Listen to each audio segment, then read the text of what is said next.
Of course. Here's section 1 with 1,500 words, written as a tight, emotionally charged narrative in Reddit story voice, faceless, no fluff, and faithful to infidelity tropes, psychological tension, vulnerability, emotional buildup, and quiet moral erosion. I never thought I'd be the kind of person to even think about what happened, let alone tell anyone. But I can't stop replaying it. Maybe putting it into words will help me understand where it all went wrong. Or maybe I just want to feel less alone in this. It started the week my parents went on their anniversary trip, something they planned for months. They were excited, and I was happy for them. I'd just moved back home temporarily after a breakup. 5 years with someone who cheated on me with someone I thought was a friend. Classic, I know. I was emotionally raw, and, to be honest, I didn't really want to be around anyone. But the house wasn't going to be completely empty. He was still there. My younger brother. Technically my stepbrother, but we'd grown up together since I was 12 and he was 9. We weren't close in that cheesy sibling way, but we got along. He was quieter than I remembered, but then again, I'd been gone for a while, college, moving in with my ex, that whole chapter. When I saw him again, I felt weird. Not because anything was wrong, just because he wasn't a kid anymore. He'd grown up. A lot. Taller, broader shoulders, and this kind of quiet confidence that hadn't been there before. His voice had changed, deeper than I expected, and he had that casual way of walking around shirtless like it meant nothing. I noticed. And that made me feel guilty even then. But I brushed it off. It's normal to notice when someone looks different after time. Doesn't mean anything. The first night we were alone, it was uneventful. We ordered takeout, watched something dumb on Netflix, sat on opposite ends of the couch. We didn't talk much, just laughed at the screen occasionally. But there was this silence between the laughter. Not uncomfortable, but charged. Like both of us were pretending we didn't feel it. He asked me about my ex. I gave him the short version. Cheating, lying, me leaving. He didn't say much, just nodded, then said, "He's an idiot." I laughed, genuinely for the first time in a while. "Yeah," I said. "I know." He looked at me longer than I expected. Not in a creepy way. Just long enough for me to feel it. His eyes weren't the same. They weren't kid eyes. They were sharp, serious, searching. It made me shift in my seat. That night, I couldn't sleep. Not because of anything specific, just that restless energy. I kept thinking about how grown he looked. How the house felt quieter than it used to. I remembered when we were kids, and used to fight over the remote or who got the last slice of pizza. Now we were adults, pretending we didn't know how much had changed. The next day was casual. I worked remotely. He had summer classes online. We barely crossed paths. But in the evening, we cooked dinner together, something we hadn't done in years. It was awkward at first. We kept bumping into each other in the kitchen, laughing it off, brushing arms. At one point, I turned to grab something and he was standing right behind me. I froze for half a second too long. So did he? That night, we watched another movie. This time, he sat a little closer. Not close enough to be obvious, but closer. And when the movie got boring, we started talking over it. Just random stuff. Jokes. Memes. I teased him about his old haircut. He joked about my teenage emo phase. I laughed until I cried. At some point, he said, "I missed having you around." It hit me harder than I expected. My throat tightened. No one had said anything like that to me in months. Not since the breakup. Not since I left everything behind. I looked at him, and for a second, I didn't see my stepbrother. I saw someone who saw me. Someone who meant it. "I missed you too," I said, barely above a whisper. The couch felt smaller than it had earlier. Our knees brushed once, then twice. Neither of us moved. My heart was pounding, and I told myself I was being dramatic. That nothing was happening. I went to bed early, or pretended to. I just needed space to breathe. But all night I tossed and turned, thinking about the way he'd looked at me. Like he wanted to say more. Like he was holding back. The next morning, I avoided him. Told him I had meetings. Kept my headphones in. But even through the door, I could hear him moving around, humming to himself, singing quietly. His voice was nice. I hadn't noticed that before. Everything felt heightened now. Every moment, every glance. It was like my brain was looking for things to focus on, ways to distract myself from the loneliness that had cracked open something inside me. That night, we didn't watch a movie. He suggested a board game we used to play. I rolled my eyes but agreed. It was stupid fun. We were competitive. We joked. We yelled. We sat close. Our thighs touched. At one point, he reached across me for the dice, and his hand brushed mine. He didn't pull away immediately. Neither did I. It was a 3-second touch. Maybe less. But it felt longer. Electric. Charged. Like we both knew. I got up and went to the kitchen without a word. I needed a second to think. I leaned against the counter, staring into the dark, trying to convince myself I was imagining things, that this was just a weird phase. I was vulnerable, that was all. I'd just been through hell. I wasn't thinking clearly. Then I heard him walk in behind me. He didn't say anything at first, just stood there. I didn't turn around. I felt his presence like static. "You okay?" he asked. I nodded, not trusting myself to speak. He stepped closer. "You seem off." I turned to face him.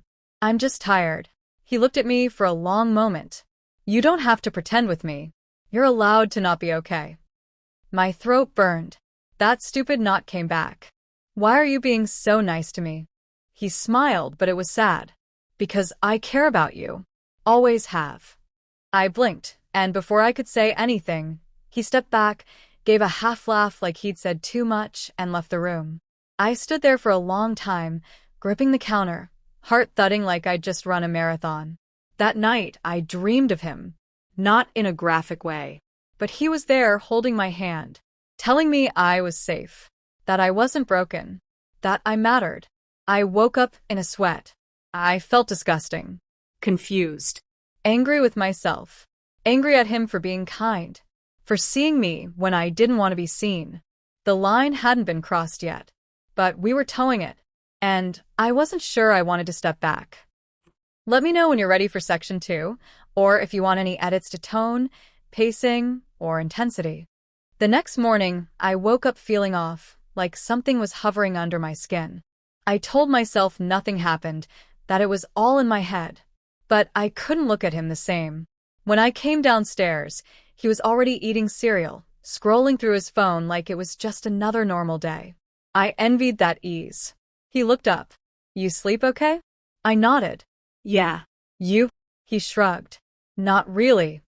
I didn't ask why. I didn't want the answer.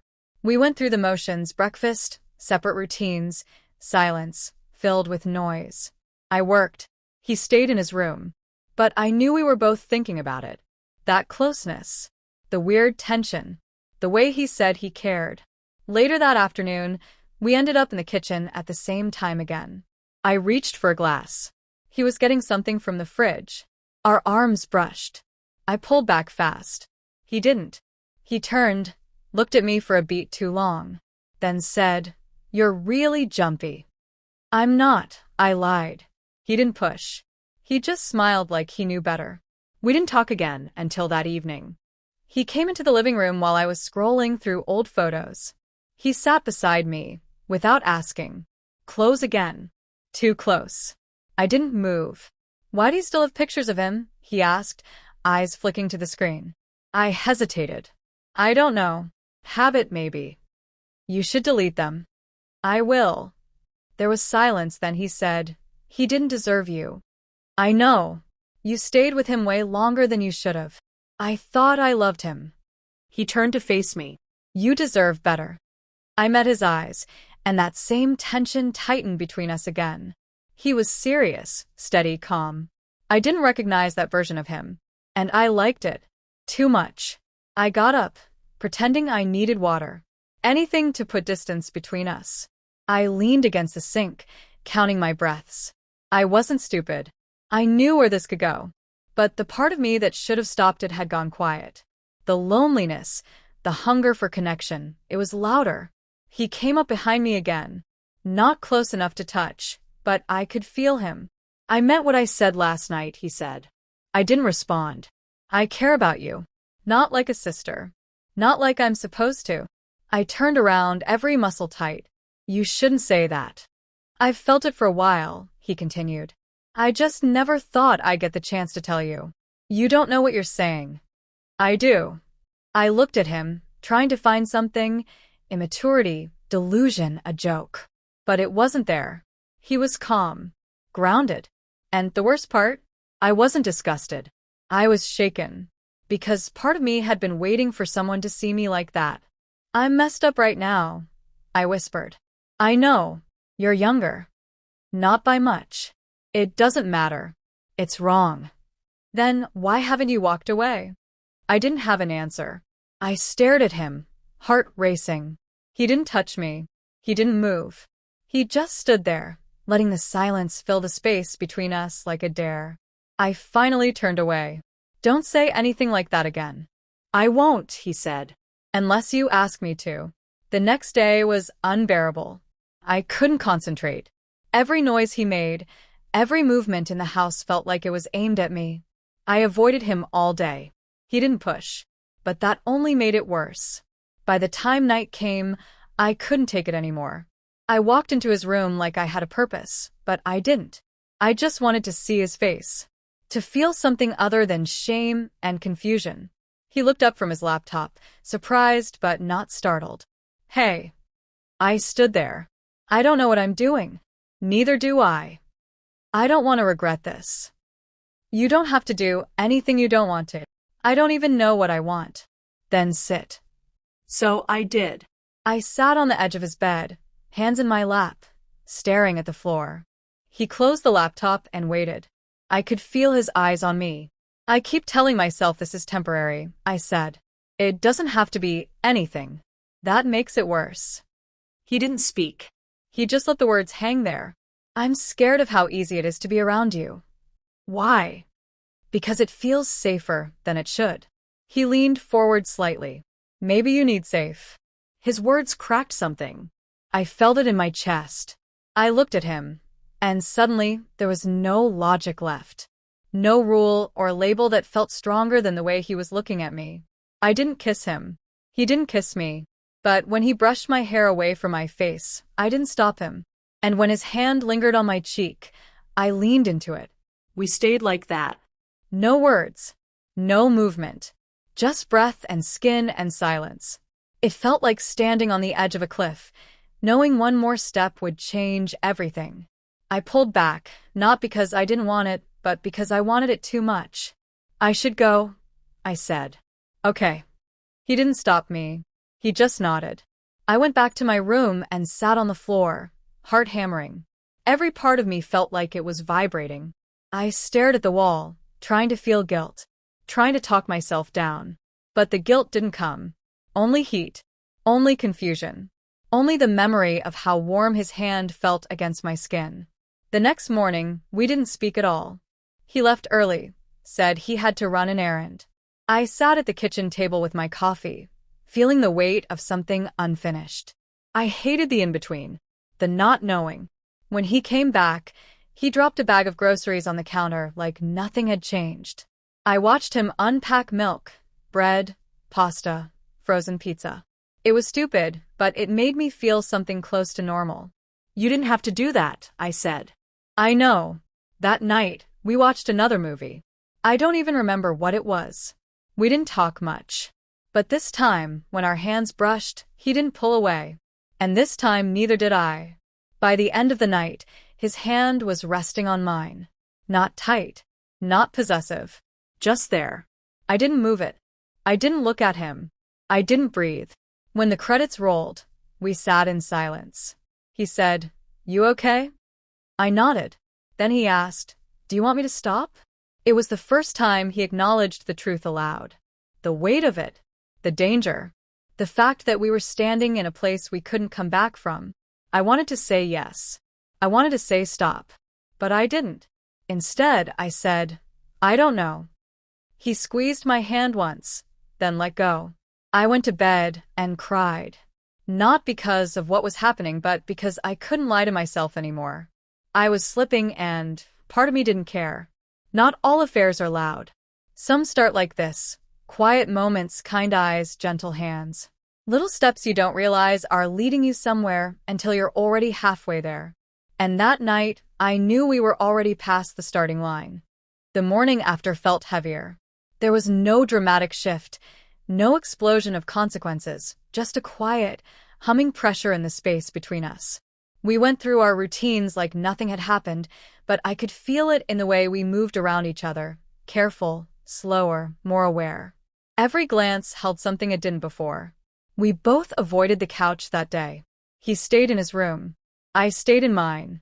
I scrolled endlessly through my phone, not reading anything.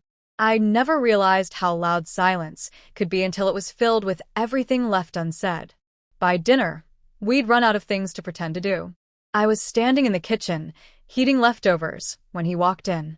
He said nothing, just opened the fridge like he wasn't trying to find the right words. I couldn't take it anymore.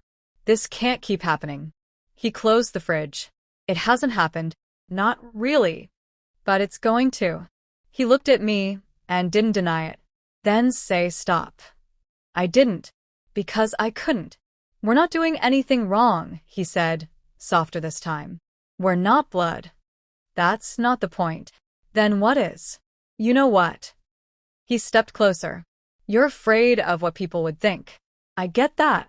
But when it's just us, when no one's watching, doesn't it feel right? I hated how right it did feel. That was the problem. When I was with him, everything stopped hurting. The shame, the betrayal, the loneliness, it all faded into this strange, warm quiet that I didn't know how to live without anymore. We sat at the table across from each other, eating in silence. His foot brushed mine under the table, and this time, I didn't flinch. I looked up. He looked back. Neither of us moved. It was worse than anything physical, how intimate it felt to just be seen. That night, I didn't even pretend to go to bed early. I stayed in the living room. He joined me, without asking. We sat apart at first. Then a little closer. His hand brushed my knee. Mine didn't move. I whispered, "Why are you doing this?" He didn't hesitate. "Because I want you." The way he said it, not demanding, not pleading, just honest, knocked the air out of me. "I'm not who you think I am," I said. "You're exactly who I think you are. You've just forgotten." I wanted to cry again, but I didn't. I was too tired. Too far past guilt. I let myself lean into him. His arm wrapped around my shoulder, slow and careful, like he knew how fragile the moment was. I let my head rest against him. We stayed like that, for what felt like hours. Not touching in any way that could be labeled, but still crossing every line that mattered. That was the night everything changed. Not because something huge happened, but because I stopped fighting it. The days after blurred. We stopped pretending. It was subtle. The way I'd linger in the kitchen when he was there, the way his hand would rest on my back when I walked past. None of it loud. All of it deliberate. The first time I kissed him, I didn't plan it. We were talking about something stupid, arguing over a song lyric. He laughed, and something about the way his eyes crinkled made me forget myself. I leaned in before I could stop. Just a quick kiss. A moment. But he didn't pull back. He kissed me again, slower this time, like he wanted to make sure I didn't regret it. I didn't. We didn't talk about it after. There was nothing to say. The dam had broken. We crossed the line and didn't look back. We weren't reckless. We were careful, secretive. We only let it happen at night, when the house was still. We didn't make promises. We didn't talk about the future. We just existed in the now, in stolen moments and quiet touches. He was gentle with me in a way no one else had ever been. Like he knew where all the cracks were and didn't want to make them worse. And I let him in, fully. Even though I knew it couldn't last. But the more it happened, the less wrong it felt. I started to forget what normal was supposed to be. I stopped thinking about consequences, about how it would look if anyone ever found out. Because when it was just him and me, everything made sense. We fell into a rhythm. Days apart, nights together. I'd find excuses to be near him. He'd find reasons to touch me. I caught myself smiling for no reason. I caught him watching me when he thought I wasn't looking. There was a moment one night that nearly broke me. We were sitting on the floor of his room, talking about nothing. He was playing with my hand, tracing the lines on my palm. He looked up and said, "You're the best part of my day." It wasn't a line. It wasn't romantic. It was just true. I didn't know what to do with that kind of honesty. So I kissed him again. Longer this time, with everything I didn't know how to say. But underneath all of it, the fear grew. I knew it was temporary. That the second someone walked through that front door, mom, dad, anyone, it would all crash. And it would destroy us both. Still, I didn't stop. He'd fall asleep beside me on the couch some nights, our fingers tangled. I'd wake up early just to look at him a little longer. It was dangerous. And it was real. We never used words like love. But it was in the way he touched me. In the way he'd bring me tea, without asking. In the way he'd remember the smallest things I said. I didn't tell anyone. I couldn't. Not because I was ashamed of him, but because I knew how it would look. I knew how fast people would judge. How easily they'd twist it into something ugly. And maybe it was. But it didn't feel ugly when I was with him. It felt like healing.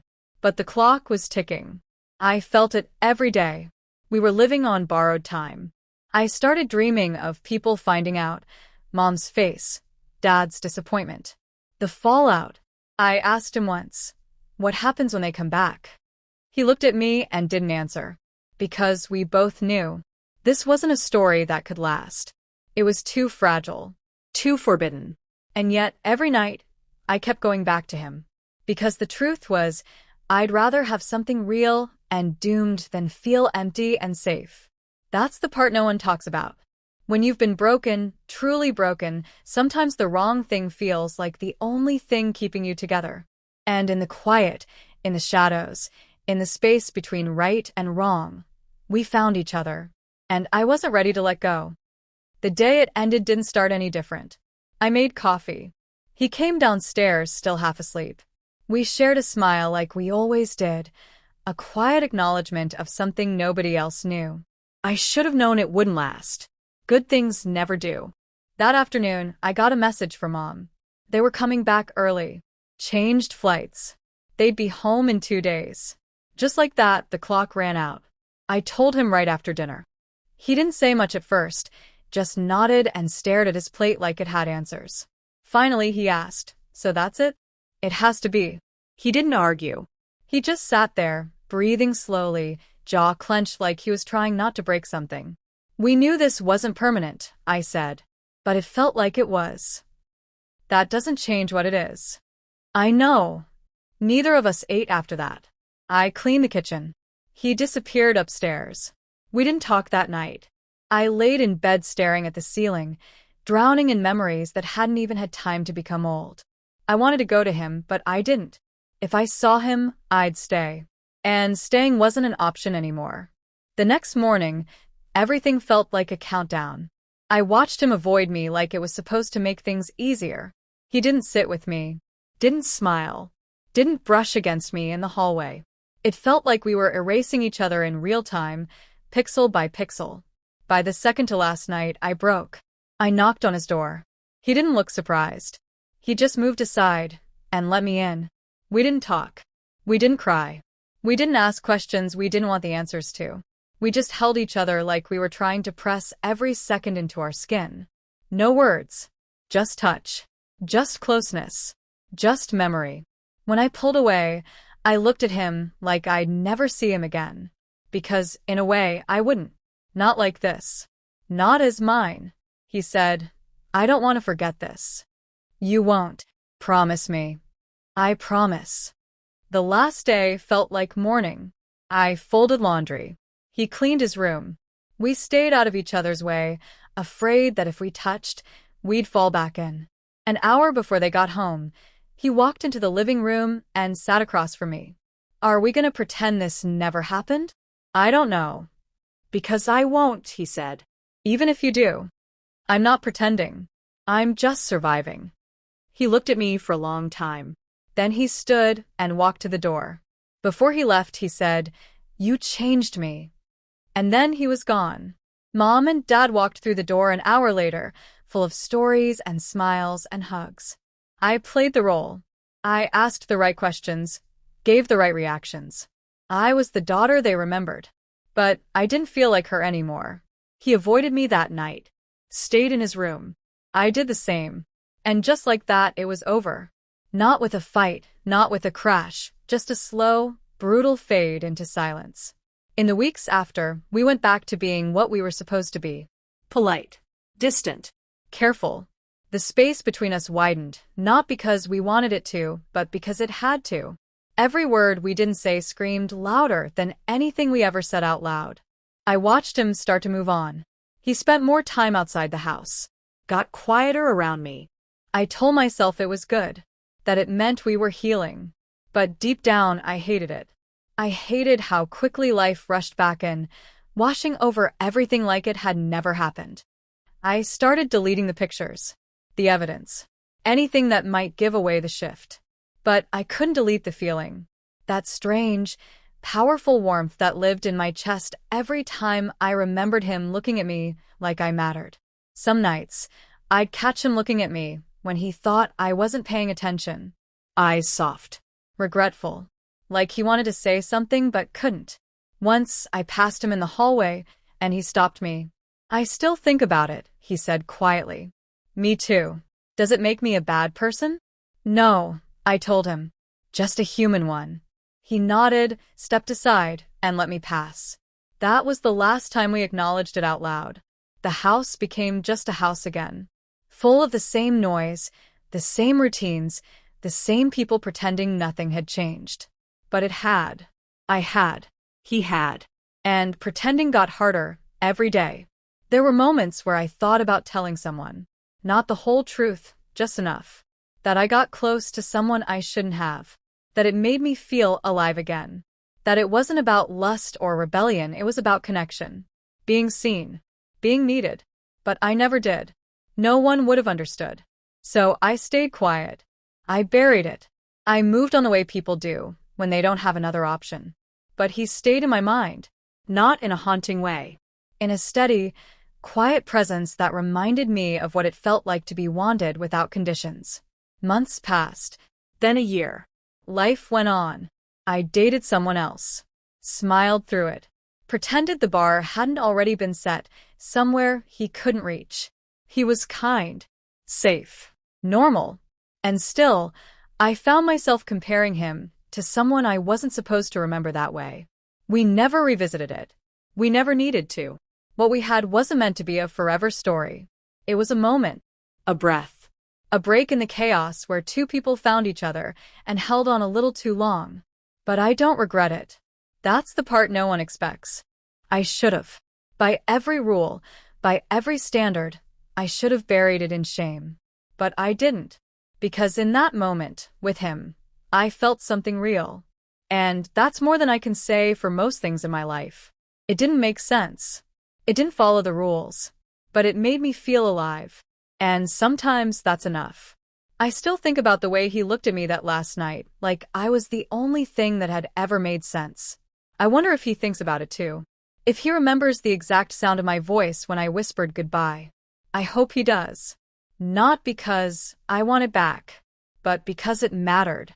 And sometimes, when no one's around and the world goes quiet, I let myself remember it as it was, imperfect, temporary, forbidden, but beautiful.